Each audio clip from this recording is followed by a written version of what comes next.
Hola, buen día.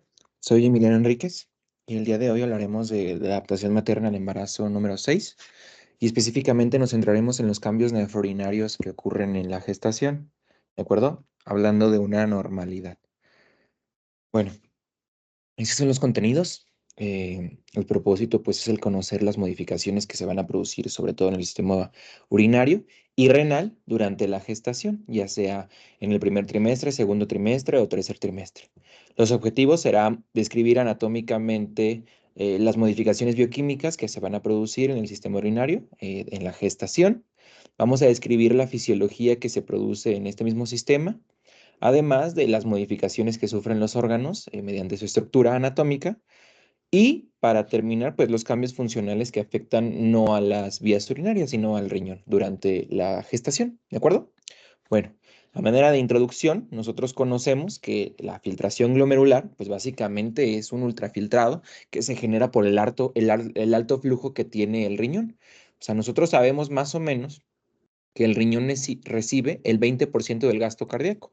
Por lo tanto, el 20% del gasto cardíaco en una persona normal, si nosotros sabemos que el gasto cardíaco corresponde a 5 litros, pues evidentemente el riñón va a recibir 1 litro por minuto. Y como es tanto flujo, pues eso permite que se pueda filtrar, ¿de acuerdo? Entonces, básicamente, el filtrado glomerular va a estar encargado ya conocemos, ¿no? De que la sangre se está filtrando en el glomérulo y después va a pasar al espacio urinario para continuar en la nefrona y después ocurre el proceso de absorción y reabsorción y secreción para que se pueda tener una homeostasis, ¿de acuerdo? Sabiendo y conociendo esto, pues básicamente la filtración glomerular dependerá del flujo renal, de la barrera que tiene la barrera glomerular, ¿de acuerdo? Además de la diferencia de presiones, ya sea una presión hidrostática y una presión oncótica. Por lo tanto, hablando del flujo renal, pues ya sabemos que es el volumen que llega al riñón y ya sabemos que corresponde al 20% del gasto cardíaco. Por lo tanto, lo vuelvo a decir, es 1 litro por minuto. ¿De acuerdo? Hay que recordar también que la tasa de filtrado glomerular es inversamente proporcional al flujo sanguíneo renal. ¿De acuerdo? Bueno, sabiendo esto, después vamos a tener nosotros la barrera glomerular, que va a estar conformada por 3 capas de las cuales voy a hablar enseguida. Y después vamos a tener nosotros a la diferencia de presiones entre una presión hidrostática y una presión oncótica sobre la misma barrera de filtración glomerular, favoreciendo la filtración y oponiéndose a ella, ¿de acuerdo? Para que salga y entre, ¿ok? Bueno, sabiendo esto, la barrera de filtración glomerular va a estar conformada por 3 partes fundamentales. Y hablando desde lo que sería el glomérulo hacia afuera, hacia el espacio de Bowman, pues en realidad tendría yo a las células endoteliales fenestradas del mismo capilar glomerular. Como podemos ver en esta imagen, lo podemos ver en color amarillo, vemos que este endotelio, que es la capa íntima que está evidentemente en las arterias, en la arteriola, tiene diferentes hoyitos y eso permite que evite el paso de moléculas muy grandes, ¿de acuerdo? Por lo tanto, va a evitar que pasen glóbulos rojos, glóbulos blancos, plaquetas, moléculas extremadamente grandes. Por lo tanto, pues claramente puede pasar sin ningún problema las partículas, proteínas, iones, ¿de acuerdo? Bueno, ahora, además, estas poseen cargas negativas fijas. Por lo tanto, no va a permitir que las cargas negativas pasen. Solamente va a permitir que las cargas positivas y las cargas neutras puedan pasar por el mismo principio de que las cargas negativas o las cargas iguales se repelen. Por lo tanto, como yo ya sé que las proteínas son siempre de carga negativa, pues va a evitar que pasen las proteínas, ¿de acuerdo? Bueno, después tengo la segunda capa. Y esta segunda capa es la membrana basal del glomérulo, ¿de acuerdo? Todos sabemos que el epitelio y específicamente el endotelio tiene una membrana basal, ¿de acuerdo? Y esta está formada por colágeno y por troglicanos, que a final de cuentas le brindan otra carga negativa, reforzando el hecho de que no van a pasar las cargas iguales. En este caso, las cargas negativas no van a pasar. Por lo tanto, las proteínas no van a pasar. ¿De acuerdo? Y después voy a tener ya más afuera lo que sería las capa interna de Bowman. Y la capa interna de Bowman está conformada en específico por los podocitos, ¿de acuerdo? Que simplemente son células que tienen pequeños pies que se les conoce como pedicelos. Y entre esos pedicelos hay diferentes espacios por donde es donde pasa, a final de cuentas, el ultrafiltrado y se le conocen como las hendiduras, ¿de acuerdo? Entonces, a manera de resumen, yo podría mencionar que esto es el lumen capilar, o sea, por aquí es donde pasa la sangre, todavía no filtrada y acá es donde pasa el filtrado. Entonces pasa en la primera capa, que ya mencioné que es el endotelio fenestrado, después sigue la membrana basal glomerular y después sigue los podocitos. Y aquí veo que es un pedicelo, hendidura, un pedicelo, hendidura, un pedicelo, hendidura. Por lo tanto, en este pequeño espacio que estoy señalando es por donde ocurre el ultrafiltrado, ¿de acuerdo? Bueno. Por lo tanto, los únicos impedimentos para que la filtración pueda llevarse a cabo, pues sería el tamaño de la partícula y la carga. A final de cuentas, partículas muy grandes no pueden pasar. O sea, partículas muy pequeñitas, menores a 7000 Dalton, son las que son adecuadas para poder pasar por su tamaño. Además de que las cargas negativas sabemos que no van a pasar. Por lo tanto, solo van a pasar cargas positivas o neutras. ¿De acuerdo? Por ejemplo, yo puedo observar que esta molécula, que sería la albúmina, pues ya sabemos que es la principal proteína en sangre transportadora de las cosas. Entonces, lo que pasa es que entra la sangre por la arteriola aferente, ¿verdad? Y hablando de estas capitas, las traspolamos de este lado, ocurre la primera capa, que sería la, el endotelio fenestrado, después la barrera glomerular, perdón, la membrana basal y después los podocitos. Por lo tanto, lo que podemos observar aquí es que por aquí es donde pasa la filtración, ¿de acuerdo? Siguiendo esta línea. Entonces, como la albúmina, a final de cuentas, es muy grande, en primera no va a pasar por el tamaño, porque tiene 66 kilodaltons, o sea, 66,000 daltons, ¿de acuerdo? Además de que la carga es negativa por el simple hecho de que es una proteína. Por lo tanto, no va a pasar, ¿de acuerdo? Ahora, por ejemplo, el cloro. El cloro es una molécula que es muy pequeña, solamente pesa 71 Daltons, pero tiene una carga negativa. Por lo tanto, no va a pasar. Igual el amonio. El amonio tiene un tamaño relativamente igual al cloro, o sea, tiene 60,9 Daltons, pero la carga también es negativa. Por lo tanto, no va a pasar, ¿de acuerdo? Entonces, hablando del flujo plasmático renal, lo que podemos observar, ¿sí? Es que todo va a depender de diferentes situaciones y todo es un sistema de red de venas y arterias. Entonces, yo tengo un volumen minuto cardíaco que ya habíamos hablado que son más o menos de 4,500 a 5,000 mililitros por minuto, ¿de acuerdo? Además de la presión que está recibiendo la arteria renal y además del flujo sanguíneo renal que habíamos dicho que es más o menos el 20%, ¿de acuerdo? Es decir, 1 a 1,2 litros. Por lo tanto, si yo le aumento una presión hidrostática, que es la presión de filtración, además de la presión oncótica y además de la presión con la cual están llegando todas las partículas, pues voy a tener un filtrado más o menos de 120 mililitros por minuto, ¿de acuerdo? Teniendo orina más o menos de 1 mililitro por minuto, porque recordemos que la mayor parte del filtrado se va a reabsorber, ¿de acuerdo? Por lo tanto, el flujo plasmático renal, pues depende de todos estos factores y va a ser la cantidad de plasma que va a atravesar a los riñones, que en total serían 600 mililitros por minuto. O sea, lo que está pasando por aquí a final de cuentas es plasma y ese plasma es de 600 mililitros por minuto. O sea, de 1 litro a 1,5 litros que está llevando de sangre, solamente van a pasar 600 mililitros de la parte líquida de la sangre. ¿De acuerdo? Bueno, ahora, hablando del riñón y hablando específicamente ahora sí de los cambios nefrourinarios, lo que podemos observar es que va a haber un aumento del tamaño, pero es un aumento muy pequeño, solamente 1 centímetro. ¿De acuerdo? Además de que va a haber un aumento del flujo de perfusión renal y además de que va a haber un aumento de la tasa de filtración glomerular. Aumentando estas tres cosas, pues evidentemente va a haber un estado de hiperfiltración. O sea, la mamá va a filtrar mucho más de lo que una paciente no gestante no o va a filtrar, ¿de acuerdo? Además hay que conocer que en la segunda semana de gestación es cuando aumenta la tasa de filtrado glomerular en el 25%, ¿de acuerdo? Pero donde va a ocurrir mucha mayor filtración y donde empiezan los síntomas urinarios de la gestación va a ser en el segundo trimestre, porque va a aumenta el 50% de la tasa de filtrado glomerular, ¿de acuerdo? Esta hiperfiltración da como resultado una hemodilución clara, ¿de acuerdo? Por lo tanto, podemos observar una anemia fisiológica en la paciente gestante, además de que va a haber un aumento del flujo de perfusión renal, ¿de acuerdo? Bueno, ok. Ahora, hablando de la hemodilución, como ya habíamos aclarado y hablado, ¿de acuerdo? La hemodilución va a ser la diferencia o va a ser el resultado de una menor concentración de las proteínas y una menor presión oncótica del plasma, ¿de acuerdo? Como podemos ver en esta tablita, es cierto lo que yo estoy mencionando, ¿de acuerdo? O sea, aquí está las semanas de gestación, además de las semanas posparto, y aquí está pues el cambio porcentual que ocurre en diferentes presiones, ¿de acuerdo? Entonces, lo que podemos observar es que aquí tenemos en azul, ¿sí? La tasa de filtrado glomerular y vemos cómo aumenta repentinamente más o menos en la segunda semana de gestación, ¿de acuerdo? Y esa aumenta todavía más llegando a la segunda semana de gestación en el 50%, ¿de acuerdo? Además de que el flujo sanguíneo, el flujo plasmático renal va a ir disminuyendo, ¿de acuerdo? Va a ir disminuyendo y se va a terminar de restablecer más o menos 2 meses después de que nazca el bebé. Hablando del aumento del flujo de perfusión renal, nosotros podemos observar que este aumenta hasta el 80% antes del primer trimestre, o sea, tiene un aumento súbito, ¿de acuerdo?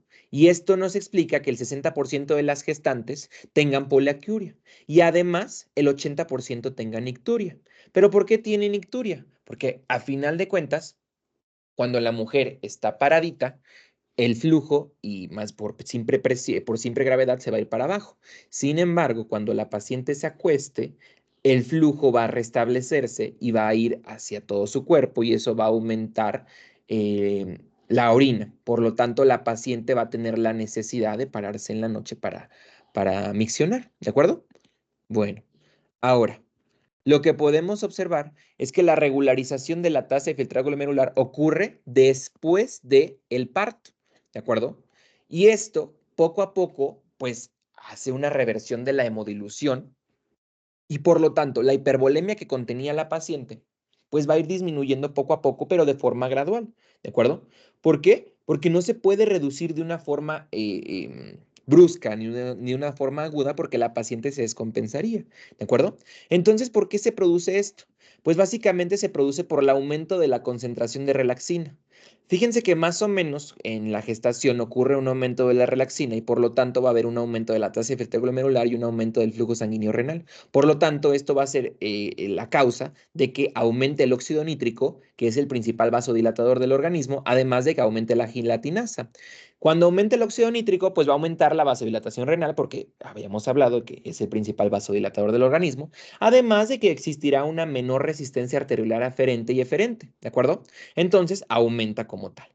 Sin embargo, también la gelatinasa va a aumentar la vasodilatación renal y eso va a ayudar a la filtración glomerular aumentándola, además de que habrá menor reactividad miogénica de las arterias renales. Por lo tanto, van a contraerse menor, o sea, cuando se estén contrayendo, lo van a hacer de peor, ¿de acuerdo? Y por lo tanto, el flujo va a seguir y va a seguir y va a seguir, ¿de acuerdo? Favoreciendo, pues, la hiperfiltración y favoreciendo la hemodilución, ¿de acuerdo?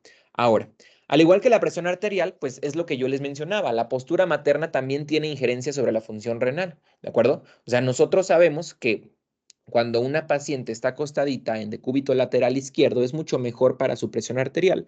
¿Por qué? Porque disminuye además por la simple liberación del peso que tiene el feto sobre los principales vasos sanguíneos, ¿de acuerdo? Por lo tanto, pasa igual con las mujeres gestantes en la función renal. Al final de la gestación, sí, la tasa de excreción de sodio va a disminuir. ¿Por qué? Porque la paciente ya no tiene ese peso, ¿de acuerdo? Entonces, en el embarazo, pues habrá un estado de hiperfiltración que va a producir mayor pérdida proteica, mayor pérdida de aminoácidos y mayor pérdida de vitaminas solubles, ¿de acuerdo? Y esto quiero que se quede muy en claro. ¿Por qué? Porque como aquí estoy poniendo pérdida proteica, no piensen que las pacientes gestantes van a tener como tal una un problema y van a tener como tal una liberación de proteínas y un daño renal. Obviamente tenemos un rango en el cual las mujeres están soltando proteínas, pero un rango relativamente normal. ¿De acuerdo? Bueno, ok. Entonces, por ejemplo, hablando de las pruebas de función renal en las pacientes gestantes, el principal y el que siempre se le hace de toda ley, pues es la creatinina. Y aquí yo les pregunto, ¿ustedes consideran que esta creatinina es normal?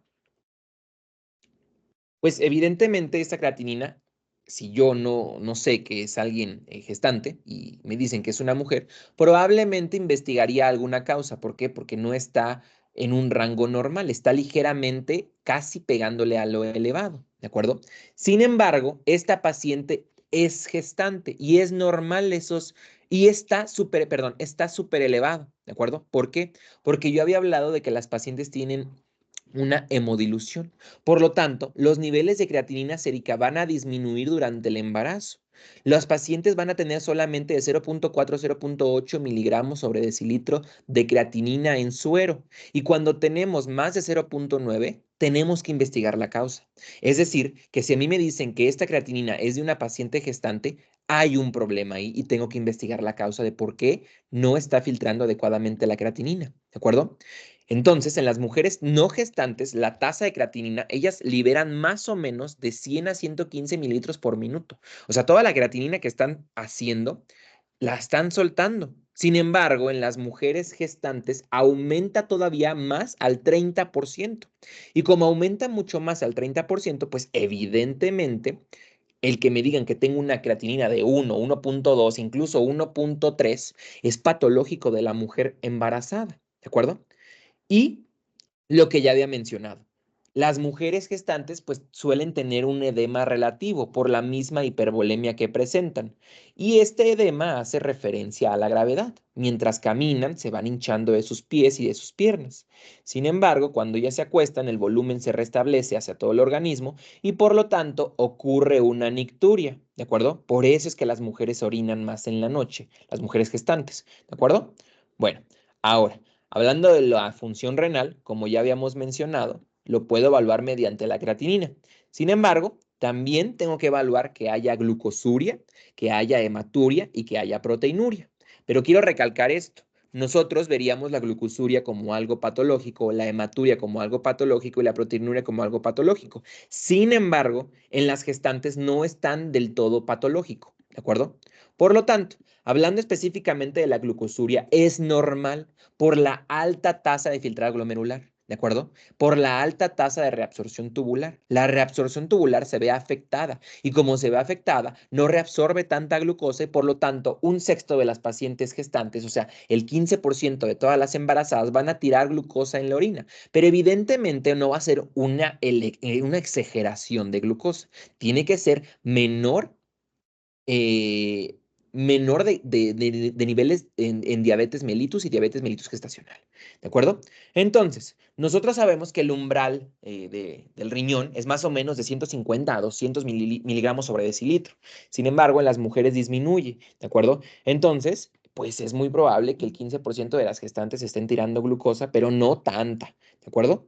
Por la orina. Bueno, hablando de la hematuria, cierto porcentaje de las pacientes, cierto porcentaje de las pacientes que tienen un bebé pueden llegar a contaminar la muestra. Y como contaminan la muestra, pues evidentemente por alguna laceración podemos observar hematuria, ya sea macroscópica o microscópica. Si vemos microscópica, tenemos que investigar alguna infección alguna infección de transmisión sexual, alguna infección de vías urinarias o incluso una vulvovaginitis, ¿de acuerdo? Además de que, por ejemplo, las pacientes que tienen un trauma tras un trabajo de parto pues complejo pueden tener alguna laceración y eso aumenta como tal la salida de sangre por medio de la uretra. Entonces, pues les digo, o sea, es una contaminación, ¿de acuerdo? Bueno, ahora, aquí les puse como tal las diferencias entre hematuria glomerular y hematuria no glomerular. Evidentemente, lo que tenemos que buscar es una hematuria no glomerular. Si tenemos una hematuria glomerular, esto es patológico, ¿de acuerdo? Entonces, ahora, en las mujeres no gestantes, ¿sí? No gestantes. Nosotros definimos proteinuria porque la paciente tiene más de 150 miligramos sobre decilitro en una recolección de orina de 24 horas. Pero, en las gestantes, como yo les mencionaba, que hay un estado de hiperfiltración, aumenta como tal la tasa de filtrado y eso aumenta como tal la tasa de liberación de proteínas. Repito, no es normal que las pacientes estén tirando proteínas, sin embargo, puede ser o le tenemos que dar chance hasta el límite de 300 miligramos sobre decilitro en las pacientes en una recolección de orina de 24 horas. Y es lo que ya mencionaba, porque tiene un aumento de la tasa de filtrado glomerular, además de que una mayor reabsorción tubular. Ahora, quiero aclarar esto. Si nosotros estamos teniendo un aumento de la concentración de proteinuria, pues evidentemente tenemos que analizar la tensión arterial y buscar datos de alarma para clasificar o desclasificar a una paciente, ya sea con preeclampsia o hipertensión gestacional. ¿De acuerdo? Bueno, ahora, fíjense que en el 94, Gibi y colaboradores hicieron un estudio y agarraron a 270 pacientes gestantes, ¿de acuerdo? Y básicamente les midieron la concentración de proteínas, ¿de acuerdo? Entonces, vio que el promedio de excreción en 24 horas de recolección de orina fue de 115 miligramos sobre decilitro para los 3 trimestres, ¿de acuerdo? Por lo tanto, ¿sí? El límite superior de confianza fue el 95% y este fue de 260 miligramos sobre decilitro, ¿de acuerdo? O sea, el límite superior de confianza, que siempre tiene que ser el 95% para nosotros saber que es un estudio adecuado, pues fue de 260 miligramos sobre decilitro, ¿de acuerdo? Sin una diferencia significativa por trimestre. Por lo tanto, podemos mencionar, ¿sí? Por eso pusimos el valor de 300 ya como algo patológico en las embarazadas, ¿de acuerdo? Además de que las pacientes van a tirar mayor proteína dependiendo de la semana de gestación, ¿de acuerdo? Bueno, ahora, también midieron la excreción de albúmina y la excreción de albúmina pues prácticamente era mínima, ¿de acuerdo? Evidentemente lo que menos queremos perder de proteínas pues sería albúmina, por lo tanto lo que podemos definir o más bien lo que podemos concluir es que las pacientes están tirando pues proteínas pero no tan necesarias como inmunoglobulinas o vitaminas, ¿de acuerdo? O partes proteicas de algunas hormonas, ¿de acuerdo? Sin embargo, la albúmina casi no se pierde. ¿Ok? Entonces, podemos observar en este diagrama cómo las pacientes estaban tirando la proteína y dependiendo del trimestre donde se encontraban. Podemos observar que la mayoría de las pacientes que estaban en el segundo trimestre, ¿de acuerdo? Eran las que tiraban un poco más de proteína, ¿de acuerdo? E incluso se acercaban más al tercer trimestre.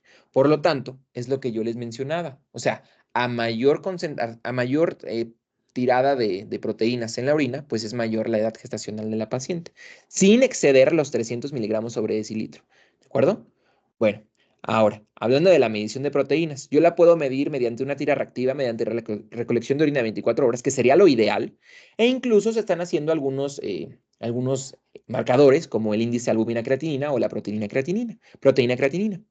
Todos tienen desventajas, evidentemente, como la tira reactiva. Claramente la tira reactiva pues no tiene en cuenta la concentración renal total, ¿de acuerdo? Simplemente es cualitativa y no nos da un número exacto de cuánto está tirando, ¿de acuerdo? La recolección de orina, pues el problema es que la paciente no toma como tal la orina de una forma adecuada, ¿de acuerdo? Además de que la paciente, ya lo hablaremos en un momento, retiene orina de forma mecánica y normal, ¿de acuerdo?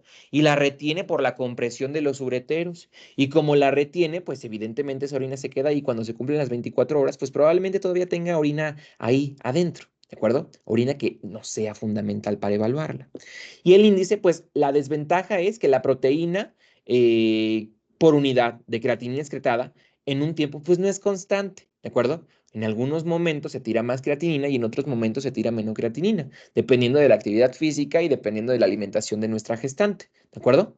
Bueno, entonces, lo ideal es una medición de orina de 24 horas. Eso es lo ideal, ¿de acuerdo? Entonces, el proceso sería decirle a la paciente que se hidrate, que se va a colocar en decúbito lateral por 45 a 60 minutos, ¿de acuerdo? Y después, cuando tenga su primera micción, se le va a pedir que orine, pero esto se va a desechar. Cuando tire la última gota de orina, ahí va a comenzar la recolección y ahí se van a tomar las 24 horas, ¿de acuerdo? Y ya en la hora 23, ¿de acuerdo? La paciente se va a volver a colocar en decúbito lateral, ¿de acuerdo? Para evitar la compresión de los ureteros, como ya mencioné. Y al final de esta hora, la orina final recolectada se va a incorporar al volumen total recopilado, ¿de acuerdo? Así. Y así ya nos aseguramos de que la paciente tiene toda como tal la orina de 24 horas, ¿de acuerdo? Algunos problemas que podríamos tener es que 24 horas son muchos, entonces en la institución lo que se hace es medirla y medirla en 12 horas, ¿de acuerdo? Entonces el rango pues no serían 300, serían 150, ¿de acuerdo? Bueno, ahora, los ureteros. Miren, cuando el útero va creciendo, pues evidentemente se va y sale como tal ahora sí de la pelvis y entra al abdomen, pues ahora va a descansar sobre los ureteros, ¿de acuerdo? Sobre los uréteres. Y esto pues va a desplazar hacia lateral, ¿de acuerdo? Y los va a comprimir en el borde pélvico. Y como se están comprimiendo, pues va a haber una mayor dilatación retrógrada, ¿de acuerdo? Va a haber un mayor tono y va a haber una retención urinaria por encima de este nivel, ¿de acuerdo? Entonces se va a retener aquí, se va a comprimir y evidentemente la orina no va a tener un sentido para abajo, sino se va a ir para arriba, ¿de acuerdo? Por lo tanto, esto siempre es como una pregunta de examen, podría ser, ¿cuál es el más afectado? Pues el uretero derecho. El 86% de las pacientes gestantes tienen obstruido el uretero derecho, ¿de acuerdo?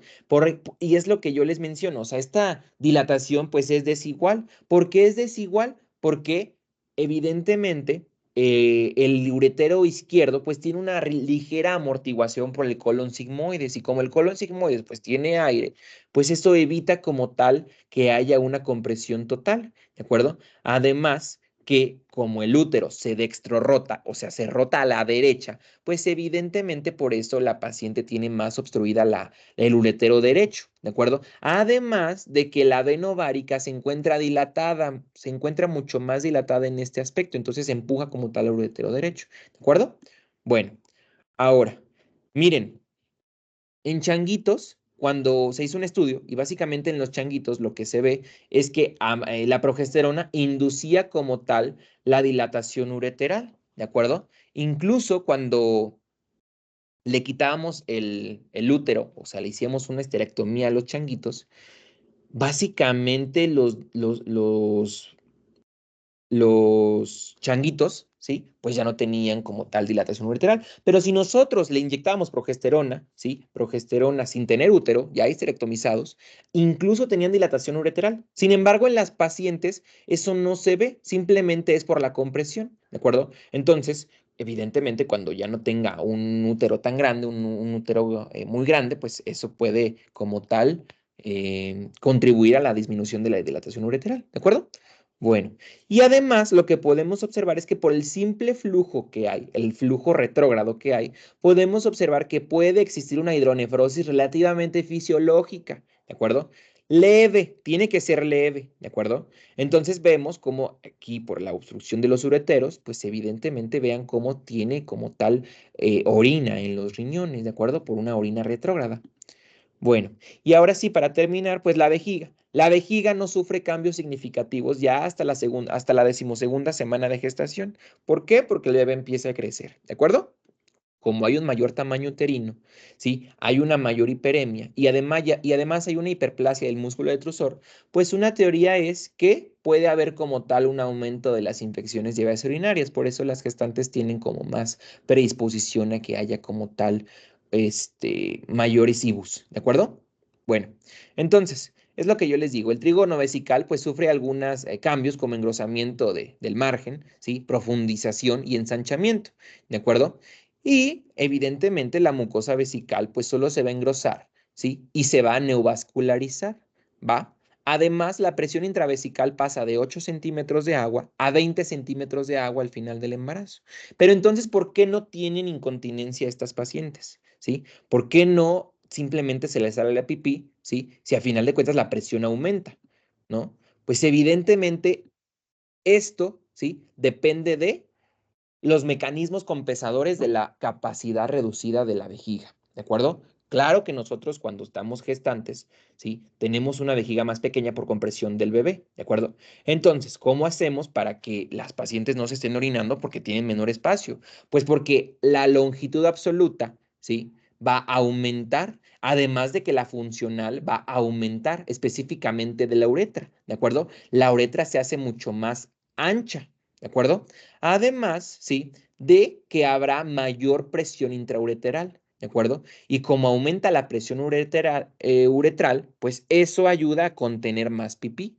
Sin embargo, ya en el tercer trimestre, ¿sí? El 50% de nuestras embarazadas va a tener algún grado de incontinencia, pues en su embarazo, ¿de acuerdo? Además, la presión de la parte que presenta el útero afecta la irrigación y el drenaje venoso, de la base de la vejiga. Por lo tanto, es lo que yo les mencionaba, esta área se vuelve un poco más edematosa, fácil de traumatizar, más hinchadita, y eso es lo que yo les digo, puede generar como tal, pues una colonización bacteriana, ¿sí? Y pues una vía ascendente, ¿de acuerdo? O sea, una infección ascendente de vías urinarias, ¿no? Bueno, y aquí les pongo a manera de resumen, que viene en el Williams, pues los cambios general. Creo que de esta tablita podemos estudiar excelente, ¿de acuerdo? Sin ningún problema los cambios en el embarazo afectando al riñón y a las vías urinarias, ¿de acuerdo? Bueno, les doy muchas gracias y espero que les vaya muy bien en su módulo.